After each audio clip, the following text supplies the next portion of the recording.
This is Ground Media UG. Abamita Don Honest gwena onamukubidde ku macha nampulidde amawulire ne mugamba ensonga za Baby Deo tuyinza zitandikirawa naŋŋamba nyugunya bwe namugambye era ndowooza yakusanze ku mochari namugambye simanyi ani gwe tuyinza tutandikirako naye following up naŋŋamba mpuliddeko nti omulamu bakututte mu mochari namugamba ddukawo tufune amawulire naye era bwe yatuusewo yakusanzeewo naye nga naye yaŋŋambye nti mubantu bonna nnyugunya so bwe bali kubeerera muganda we kama omulungi nnyo sebwe bali pozi nze kyenyinza okubagamba mikwano gyange nti music ono ali bubi omuntu yenna aliyo nga takimanyi ng'oyimba then wakyaliwo obuzibu bw'amaanyi kubanga nze omu ku bantu abayimbyeko ku nnyimba eziwera ate mukama nampa n'omukisa n'ennyimba nezitunda mu mawanga amalala mangi nnyo so kitegeeza nti nfunyeyo kasente akayinza okuba nga si kangi nnyo naye bwe tugattako abayimbi ba Uganda wano abakyafunye omukisa nze omukubu nandibadde nga ndi eyo neeraga bwerazi nga sefa nayo saagala kumanya kubanga sobola kusula njala wetwogere olwaleero sobola okufunayako okulya akatono nandibadde neeraga nnyo nga saagala nakumanya association federation wati mumumanyi asitanze empiseewo naye empungu terya biri ne bw'oba ng'ogenzewa nze ndi mwana munnauganda nzaaliddwa wano wenkulidde wengenda okuziikibwa kinkakatako okudda ku ground nentereeza so that bato bange abagenda okuddawo baleme kusanga bizibu nze byensanze kubanze ensanze ebizibu bingi nnyo okusobola okutuukako wentuuse olw'ensonga nti music ali bubi olwaleero bw'otunuulira abaana ba Baby Deo nga babaleese wano babasabira obuyambi okubaweerera ate ng'ayimbye ennyimba abantu ze bamanyi eziwera n'amakumi ndowooza nga 2 then kyennyamiza nnyo kubanga ate omuntu bw'amala okuba olima ne lutunda eggwanga lyonna eggwanga lino tuli abantu miliyoni nga 45 katukitwale ndi 45 zonna tezisobodde kwagala Baby Deo emiliyoni emu agadde oba emitwalo 5 ne bw'aba oluyimba lutunze siringi 5 tayinza kuddamu kufanja n'ebyo byonna nga tebikola ki nga tebiriiwo so nze okujja mu bino okwekwatakwata tutegeke music nyingire mu associations federation to organize my fellow musician not because mbo ndi wano mbo njagala nnyo ebitiibwa njagala nnyo okumpita president no but it's because one day one time wetubale tuterezeza music kumakinga sure nti asobola okukola sente nga wadde tetumaze linnya ku stage kitegeeza abaana bange benzadde oba abazzukulu era bajja kumala bali ku street omugalo yensonga lwaki tukola ki omugalo tuvaayo ne tubyenyigiramu kumakinga sure nti at least future esobola okubeera bright guno omulimu ki gwe tulimu nga buli alwala bamukolera washing simanyi something afudde ate naye batandika omusondera akabo kitegeeza nti nekintu kyetulimu naffe kyamuzanyozanyo kirya olwaleero ffe tuyimba ekyabaana baffe betuzadde oba bakazini oba abaana b'abawagizi baffe bwe tuba tetutereza mulimu guno tugenda kumaliriza nga tetulina kyetukoze because any successful person without a successor is a total failure. So saagala abavubuka bandabe mu bino ebintu batandika okumpisayisaamu amaaso oli atandika okulaba nga atalina makulu. No my friend, I'm here to put something on the table in my capacity as Eddy Kenzo because I have a voice. I'm just here to use this voice. Ndi wano okozesa eddoboozi lino Mukama lyampa eddene okusobola okuyamba ku buli omu nammwe muleete agammwe buli omu agatte tusobole okutereeza omulimu gwaffe kuba gwe twalonda tegeera temuddeeyo wati no kubanga nze okuva lwe natandika okuyingira mu bintu bino sifunangayo sente yonna kuva wantu wonna wadde omusaala no ate nga nze everyday abantu bafuna obuzibu byenjawulo abantu bembeera nabo bakimanyi abayimbi ate mbawaayo nga nzija ku musaala ogwange just because njagala okubazzaamu amaanyi nti bane tubeereewo tukiremereko kubanga tutaaveeyo abantu nga ffe okukwatirako tetulina gye tugenda kishege bintu bingi bimubaddemu bino ebya association waati bibaddewo for over 7 years nothing total nothing. Wano sister waffe Evelyn Lagu yalwalira emyaka emeka buli muntu ng'akimanyi bwe yafa tebasobola ddumuleetako wano okitegeera naye ng'obukulembeze bubaddewo emyaka simanyi 7. Then what is that? If we cannot achieve anything in 7 years, then what? You understand? Kitegeeza myaka 7 bukulembeze we buli Kenzo tabiriimu, Palaso tabiriimu, Shiba tabiriimu, Gondi tabiriimu. Then what is that? You understand? Then what is that? Kitegeeza tulina okuyimuka tugambe what is that? Kubanga waliwo obuzibu tewali copyright law, digito yakamalawo emyaka 10, amendment 0. Tuli wano National Theatre yiino bagamba yabayimbi tokkirizibwa dolinnyawo emmotoka ogipaakinga osasula what and what. Then what is that? Then what is that? Naye ate mwene muddeeyo abantu abeenoonyeza ebyabwe the same people ababibaddemu emyaka simanyi 7-10 ate be babazza ebbali ate ne babakonvinsinga ate ne mubakkiririzaamu nga temulina wadde amagezi agayinza obbabuuza ebbanga lyobimazeemu okoze ekyo onaabitereeza leero. Oyinza otya okuŋŋa nti osobola okuweesa entebe n'ogiteeka awo nkuwa essente ogenda oginkolere nga tokolangako yadde etulwako omuntu omu.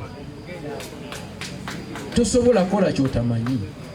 You can only deliver if you have ever delivered. Simple. Si bwe kiri?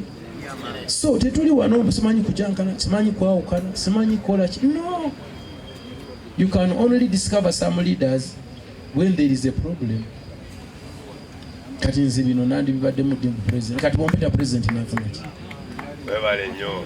Nenfuna ki? Webale nnyo. What do you get? What? Already nyina erinnya Eddy Kenzo limanyiddwa ensinga bimeka. Then president, what is that? But I'm just here to solve a problem. You need to know. You know? Kubanga erinnya lyange lyennyina bwe nvaayo ne mpita bannamawulire bano ne mbagamba ne waliwo ekizibu kakiripu ako kandigende walako si bwe kiri. Kati bwe ngatta eddoboozi eryange ne mpita ne bano banange betulwanya olutalo ne twegatta ne banzira wano ne tugamba yes era kagenda walako ekyo kye tuliko temubuzaabuzibwa mbu twajja wano simanyi kola ki simanyi kola bino simanyi kola biri. No.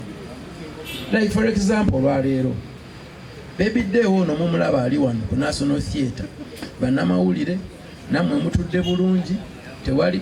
It is because nze namumanya nnyo nga tutandika mu biseera byange ebyokutoba nga ntandika music natoba ne Baby Deo nange bwetyo era nentuulakako naye ku boda nga tugenda mu jam session olumu nensookawo naddawo ne tukalinnya ne katutwa nga ntambulira ku boda ya Baby Deo. Yensonga lwaki nsobodde okukuba wano essimu ne mbagamba nti nsaba Baby Deo ajjewa nga saagala na muntu kumbuuza mbu ati Baby Deo yaani kuba nze nkola ki. Naye kati gwe mukwano gwange gwe saakula naye ani agenda okuyambako? Obugalo. Ani agenda okuyambako? Obugalo bwa Kenzo bannange. Ani agenda okuyambako?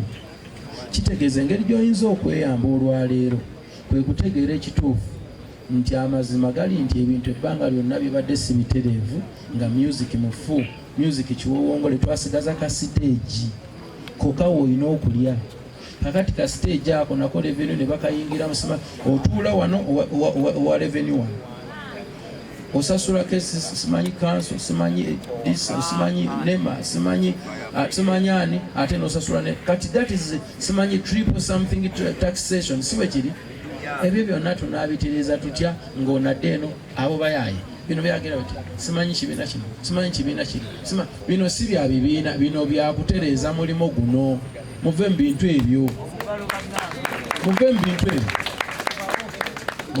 ebyo bwe mba mugamba nti nno simanyi federation simanyi temugikiririzaamu kakati gwenza otya okutereeza ekintu kyotalimu gwe jangu munda bw'omala okitunulamu kaayanira omwo nti kino kifu nakino kifu nakino kifu ate oli eri ate okaayana. What is your problem? Obuzibu obubadde ki? Gwe bw'oba oyagala okutereeza jangu owanike omukono ogambe bannanyiza ebyo sibikoze eki sibitegedde era obeeko n'ebibuuzo n'ebyobuuza nti bane wano nawano tutuuseewa. Akati sandyagadde nnyo mbeere awo twakulengezze nze omanyi I'm not a politician. Sajja wano mbunze kola bya bufuzi najja wano okutereeza omulimu gwange gwe nnwaniridde. Nze nyina katalogo nnene nnyo naye bwe naafa tegenda ku making a sense ngeya Sebata bweta making a sense today, ngeya Basude bweta making a sense today, ngeya Kafero bweta making a sense today. Naye yange teri making a sense senga n'abasirwanye nga nkyali mulamu kyendiko ekyo kyenkola ki kyendiko okitegeera. So ono muganda wange ndi muganda wange right. So nze Deo mubeereddemu nnyo era mulwaniridde mikwano gye abayimbi ne bawagizi be bajje bamulabeko abayinza obutasobola genda mu bende. Mukwano gwange gwani agenda okulwanirira kubanze oli natoba naye Baby Deo era n'abakimanyi bakimanyi twatuulanga naye ku board okwo ne tugenda ne tutoba quality, tugenda ne tutoba mu viiki ekireka, ne tugenda ne tutoba ebwayise mu Lions, ne tugenda ne tutoba ku jam sessions zonna zemumanyi ezaabangawo na wano ne tujja ne mbu studio ne tugendayo nga ntambula naye ku board. Kyova olaba mulwaniridde nga nze Eddy Kenzo wa leero. Mukwano gwange gwani agenda okulwanirira. Eno yessaawa gy'olina okukola ki? Okutereeza ebintu ebyo to making sure nti osobola oyimbayo akayimba kamu ne kakolayo ku ssente. Mufo ky'okuddawo ne mubuuza abantu ng'aba UPRS ebibuuzo ate mubibuuza federation etannaweza na mwaka mulina ekikyamu.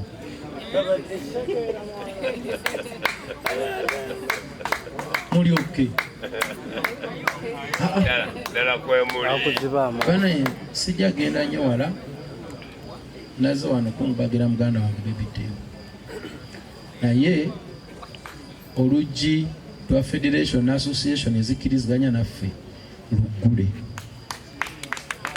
luggule buli omuntu yenna awulira nti waliwo kyotannategeera jangu obibuulize munda okitegeera. Twatandikawo sako abantu bagijoyininze abalala bakyajoyininga sente ezatusuubizibwa.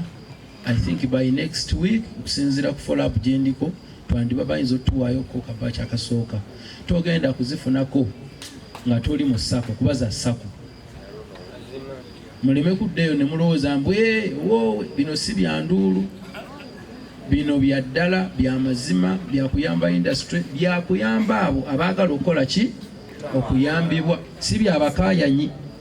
Utolooza mbu ojja kaayana nnyo tuddeyo tugambe gundi yakaanye bintu bya kukolagana n'abantu baagala kulaakulanya music waabwe. Jangu mu sako bakuweeyo ke bakuwa genda okole mu video genda okole ki pola tukuyambako ng'oli mu system entuufu ey'okuba nti tutereeza omulimu nga bwe tulinda okusayiningira copyright law yaffe n'okutereeza ebizibu ebyenjawulo. Tulina wano reality gundi CMM ko UPRS nayo yennyini tennatereera omuntu ne waafa teba contributing teri kyeboogera temulina bye mubabuuza muli kufa abazze okwerwanako mutuveeko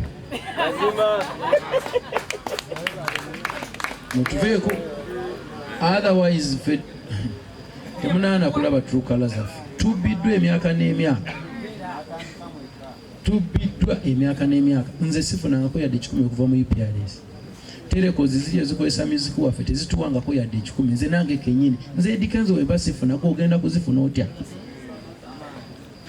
Basolooza tebazituwa musirisi muli ku federation eri every mwine nugu mulume.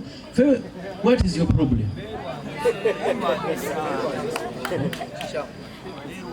Sebuziru bwa njoka butanyinizo. Tuzze wano okulwanira omulimu gwaffe nga tukolagana nammwe kennyini, ate mmwe babakutte babawuddaasizza mutandise okwerumako enkuta mulinga akasaanya akali omuti ne kafa nagwo.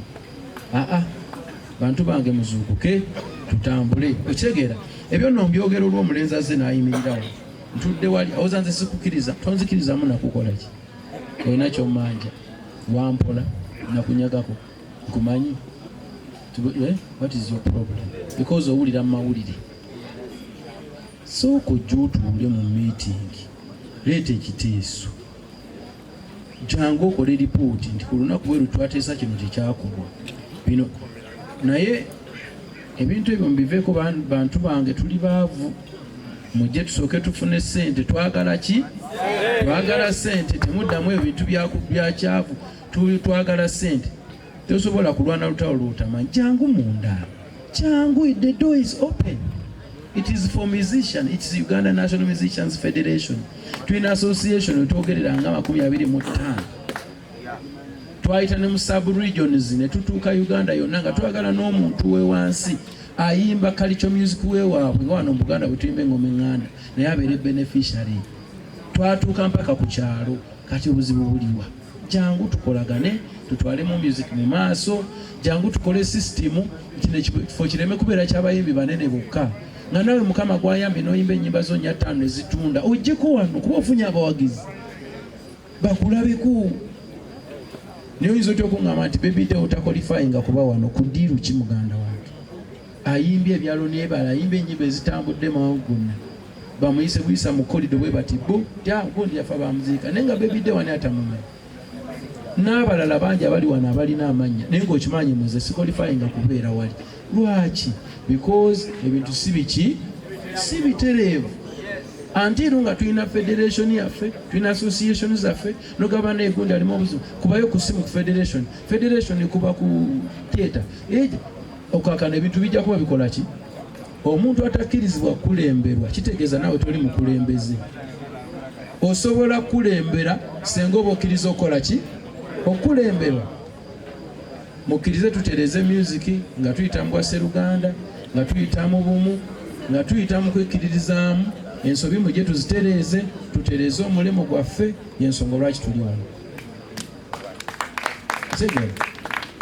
Saagala kubanga nze nsembi okwogera, njagala abantu abalumirirwa Baby Deo n'emikwano gy'abamumanyi bajje bababuuzeeko akagambo kamu babiri, so sijja genda wala nnyo. Naye nga ffe ku federation oluggi lwaffe luggule, tebakulima mbwe eri gwe twali tusibidde ebweru. You are very welcome. You are welcome at any time, anytime. The secretariat is always open. Office yaffe nzigule from Monday to Friday. Come. Oba inakyo tategedde obuuze. Kifo ky'okuddeyo n'okaayana mbu wawulidde boogera. Towulira. Bali boogera naye gw'ogamba ki? Bali bagamba. But what are you saying you? Gwe nga gw'ogamba ki? Obagobyeko. Era byego. So bambi mbaagala nnyo. Saba Mukama abawe omukisa. Saba tukolere eggwanga lyaffe nga tuyita mu music waffe kuba guno gwe mulimu gwaffe. Nga tetumaze kuyomba buyombi naye nga tutudde ne tuteesa ebiganye tujja bitereza. Saba Mukama asaasire Baby Deo ebyamusobako, abakyala, family, abaana n'emikwano gye ffenna. Saba Allah tusaasire tusobole okubeerawo tulabe ku bwana waffe nga bukuze kubanga ekituuse ku Baby Deo kibi. Saba Mungu atusaasire n'abaana ba Baby Deo Mukama abawe ekitangala n'abakyala ensereme kubanyiga kubanga omuntu bw'agenda ate bangi beefuna ng'omugenda Abudu bw'abagambye omuntu akwefuulira nabanga atakulaba nga katakumanyi. So saba Mungu atuwangaze buli ali wano weekuume tusobole okuba nga tutambula bulungi. Neebaza bonna abasobodde okulwana olutalo lwa UNMF mwenna sigenda kubamenya kuba muli bangi. Balala bali wano, abalala tebaliiwo, bantu bali Koboko, bantu bali Ajumani, bantu bali Mubende, bantu bali Kigezi, bantu bali Busoga, bantu bali Bukedia. So sobola kumentioninga buli omu. But all of you guys, you have fought a very big battle. The struggle continues, but one day, one time, we are going to see victory. Thank you so much. Oli n'agamba omusi kumanyi mwana n'agamba nkumanyi. ne muga kati mbadde njagala okole bwoti nenze ngenda bikolako abasinga banneesize sijaga nti wali yanjiye bino ebyokuddwaliro byonna twekwanyakwanyiza ne mukulu wange sewamu ne tubikolako naye wakyaliwo obuzibu kati obw'okutuuka gye tulaga kubanga simanyi ate muntu wenziramu kumunnyonnyola nnyo nti kakati omanyi ate tuseetulemu nga naye ng'ongamba okuseetuka nnyo naye kyemmanyi bantu balungi kakati badde nsaba obuli ayogera mikwano gya Deo Deo abadde nno kyali waffe abamu Deo nga yadda mu bintu ebyo naye ng'amanyi ottokyayo amanyi n'okukubira naga akati ndabaako olabe ku bajjajja n'akookyayo sebbanga okimanyi era tugamba mbu tojja kuleeta otyo kaakati